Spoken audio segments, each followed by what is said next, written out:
I did a lot of this last year, and I want to continue the vibe and ensure that people are really taking the time to appreciate some of these hip hop albums that have hit milestones.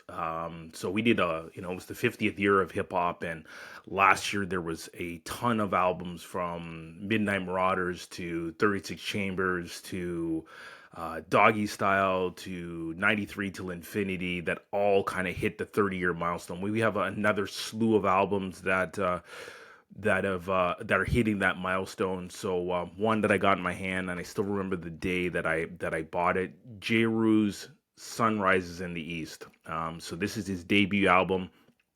Jeru released this in May. I think it was May 25th, 1994. So it is now actually turned 30 years old. So pretty amazing that we've gotten to the 30-year mark of this album. Exclusively produced by DJ Premier. There's one guest shot on it, Afu Ra, which is one of his boys. So pretty amazing that we've got to this album. And I'm actually holding the cassette here. I still remember the day that I bought it. I bought it at HMV at Scarborough Town Center. I put it in my Walkman. Again, this is a cassette tape, and put in my Walkman. And let me tell you, in the 45 to 50 minutes that this album runs, I heard production like I had never ever heard in my life. From Jungle Music to Brooklyn Took It. We already had Come Clean out in the marketplace. That was the debut single. And then you wrap up really all the way at the end. Static, which was an incredible album or incredible track. And with Static, what was so unique, he actually used the static of a record to help create and curate the beat. So Jeru may have never spit better rhymes than what he spit on Sunrises in the East. This is an absolute classic. I think the source only gave it four mics. Really, it's a 5 mic album. But definitely one of the albums to definitely remember, both from Jeru side, his best work. DJ Premier, it's arguably his best work. You put it in the upper echelon of Group Home's album, Living Proof, and then you have the two Gangstar classics, and there's more than two classics from Gangstar, but the two of the highest regarded classics we're talking about, Hard to Earn, and then The Moment of Truth. So definitely a top 4 project, some of the best beats Primo has ever produced. But that kind of wraps a good framework. So shout out to Jeru. I know he's out, still making appearances and doing shows. I got a chance to see him on a show last year, the same night. Actually, it was in March of 23, where he was doing a tour across at least Ontario. I don't know if they got across Canada. I think he did end up in Montreal, but it was on the same night as a Jizza concert. So I ended up doing with my brother both concerts in the same night. So it was great to see some of these legends of the game, legends of particularly of the boom bap era, still out there making music. But that kind of frames, so many more albums that are coming out this year. But really, we've also just had the 30th anniversary of Illmatic. And I've shouted out Illmatic on this album. It's widely regarded, in my personal opinion, the best album and hip-hop album ever made. Came out on the 19th of April 2000 or 1994. The GOAT list of producers on one album. So LES, Large Professor, Pete Rock, and then Q-Tip, and then obviously DJ Premier that did 3 songs on this album. So pretty amazing that's also hit its 30-year mark. But if I think we now get into, and Pete Rock is one of the names that I mentioned. So first off, we're going to talk about two singles that have just recently dropped. First, we'll talk about Nas, because we just kind of talked about Illmatic. So they've been talking about this really, and I think the fans have been clamoring for it since we heard the multiple songs by the combination, how great the combo was of Nas and DJ Premier. So they have dropped a song already this year, early May. What Define My Name? So Nas talking about the naming and the meaning of Nasir on the ultimately a classic DJ Premier beat. Now, do I think this is Primo's best work? Maybe, maybe not. But I definitely think it's given us the appetite that we want the album. I'm a little nervous that I could be disappointed. They've been teasing that they wanted to collaborate ever since I think it's Scratch magazine that's now defunct came out. That it was where both Nas and DJ Premier ended up on the cover talking about the work that they've done and that they actually wanted to collaborate on an album. Now, it never really went any further than that. They didn't work a ton beyond talking about that, but from Nas being on, or Nas working with him on at least three separate projects, and then even the classic joint, which had Rakim, Kanye, and KRS-One. We wanted to hear a whole album of DJ Premier on the beats and Nasir Jones on the mic. So we'll have to see. They definitely say at the end of the song that we are going to get an album. The album is still coming. So not a lot of details to come on this, but we'll have to wait and see how things progress. And do we get the album that many boom bap fans have been clamoring for many, many years? More to come, and we'll have to see. But I don't think it was Premier's best work, but I think when you think of, are you really going to get, an album that is going to is in the realm of what they've already created? It's really hard to say when you're talking about one song versus one album. And hey, New York State of Mind 1 and 2, you think of Represent, you think of Memory Lane. Like, those are amazing tracks that they've all created together among others. He's done, obviously Premier has done great stuff for Jay-Z, for Biggie, for OC, for so many other people. So we'll really have to see what the album looks like.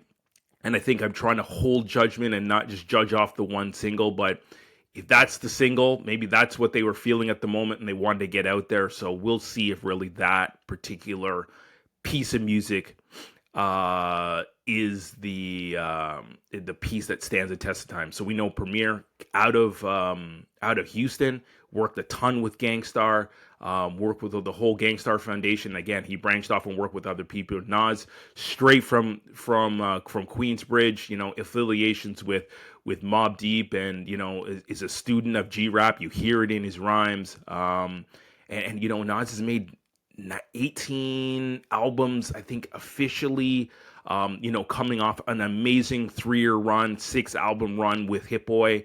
But now he's going to change it up. He's going to change it up and work back, what we hope is an all-time classic album with DJ Premier.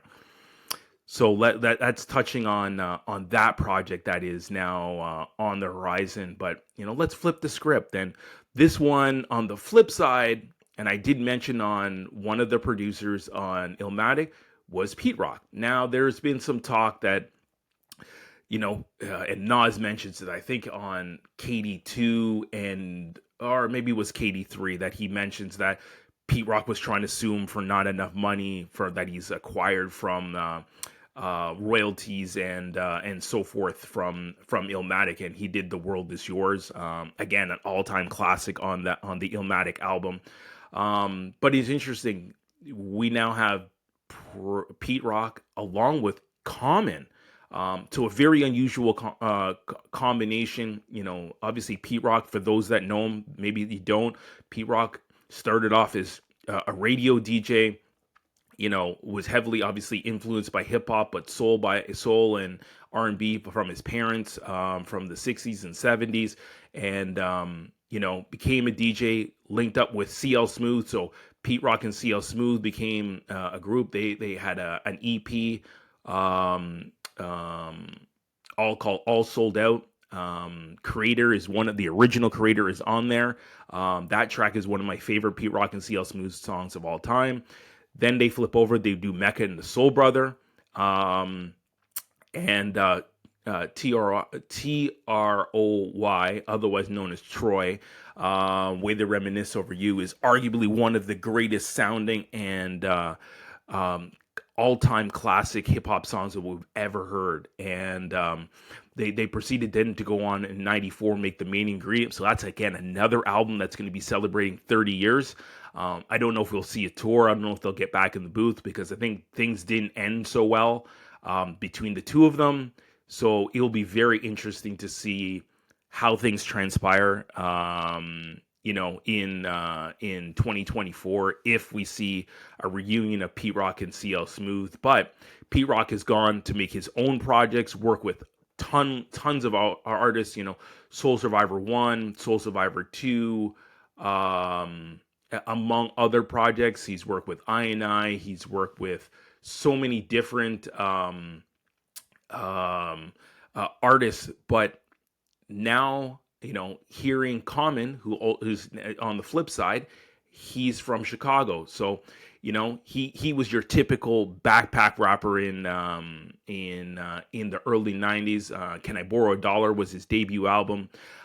Resurrection was his debut or second album, and that's the one that most people remember because I used to love her. And I'll touch on that song in particular. He's kind of gone on to make several memorable albums, from Water Like Chocolate to Be, to some people, like my wife, loves Electric Circus. So there's a lot of things that Common is accomplished, and he's a true MC at heart. He's even, teamed up with John Legend, and actually won an Oscar for the best original score for a song. I think it was in the movie Glory that track came out. So Pete Rock from Mount Vernon connects with Common really in a boom bap mind state back September last year, and him and Pete Rock link up, and they really wanted to start talking about making a project. Now, Common did announce it. A lot of times projects get announced that they're going to be worked on and nothing really happens, but these guys were serious, and they'd been working and putting things together. So I've seen a couple interviews that they've done. They're kind of doing the circuit. So this thing is happening. The album is supposed to be called the Auditorium Volume 1. So me personally, I hear Volume 1, get excited, because there may be a Volume 2 and maybe a Volume 3 as we move down the lines. But anyways, I'm getting way ahead of myself. So they start working, but they've been on the Sway show with Sway, and Heather B is one of the people that are also in the studio, and some great perspective I saw, and as I watched that interview this week, and then also they were on Drink Champs. I guess it was last week, because it just went out on audio. It just went on audio last night, and then the video version will be out. I'm recording this on May 31st, 2024. It will be out tomorrow on June 1st. So very interesting to see the video. I've heard some snippets. I listened to probably the first 20 or 30 minutes. Well, hey, an amazing learning that I had in this is that Common and Pete Rock actually worked together. The song "The Bitch in You," which was the diss to Ice Cube, and again, it's really fun to hear them talk about. Ice Cube is a formidable competitor, an MC, from NWA to his own projects, Predator, America's Most Wanted, Death Certificate, Lethal Injection, West Side Connection. Like he's a legend. He's gone on to do movies. Both of them have done movies. They actually end up in the same movie. So there were a lot of conversations to how did you guys even squash the beef? And as they're talking about it, Pete Rock's there, and Pete Rock says, "Well, I produced the song." And people are, I think, DJ EFN and Nori were going, "What? You produced the track? I had no idea." So there was some great conversation about that. This isn't the first time they've gotten together, but the song that we have called "Wise Up" is the titled song and the first single that's come out. And I think if I were to compare between that and "Define My Name," I kind of like "Wise Up" better. And I think just hearing them also talk about their chemistry between the two of them, they really want to make a soulful album. They're gonna make a collection of songs to kind of really again fit together as an album. You're not gonna get true '90s beat, stuff that you would b-boy to, but you'll get the essence of that. You definitely will feel boom bap, but you'll feel some soulful hip hop. You'll feel a whole collection of different things. So this is gonna sound like it's gonna sound like an album. It's gonna sound like a great album and a project that two widely respected OGs in the game are actually gonna get together, and make a project that we're going to really talk about over the next foreseeable future. So really excited that both of these groups, and I'm saying Pete Rock and Common were long awaited. We didn't even know that, and I didn't even know that the Bitchin' You was that this song that was a reply to Ice Cube. As Ice Cube said something on a West Side Connection verse in response to what the song "I Used to Love Her," and there's references that in the song as he's talking to a girl, but he's really talking to hip hop, and this is Common, previously known as Common Sense.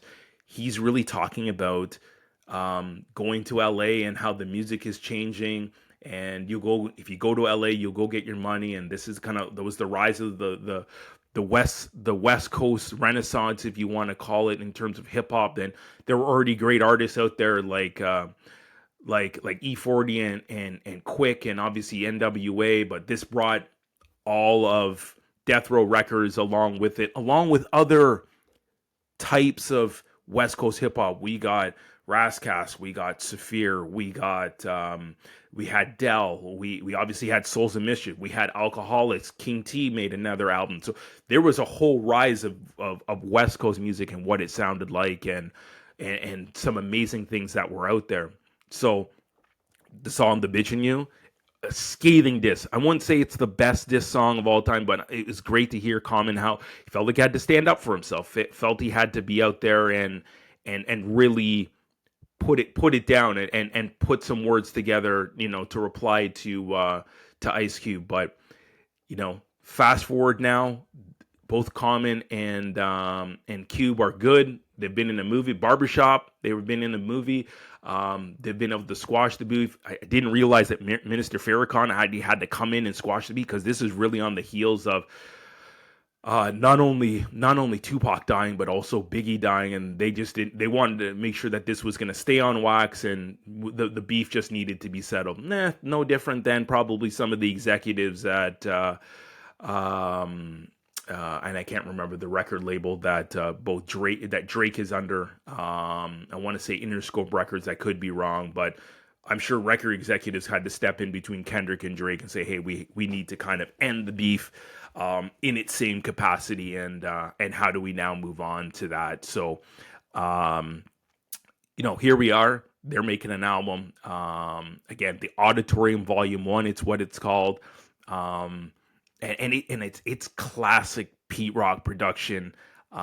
Really excited to hear what it's going to sound like, the full project, and again, essentially both projects.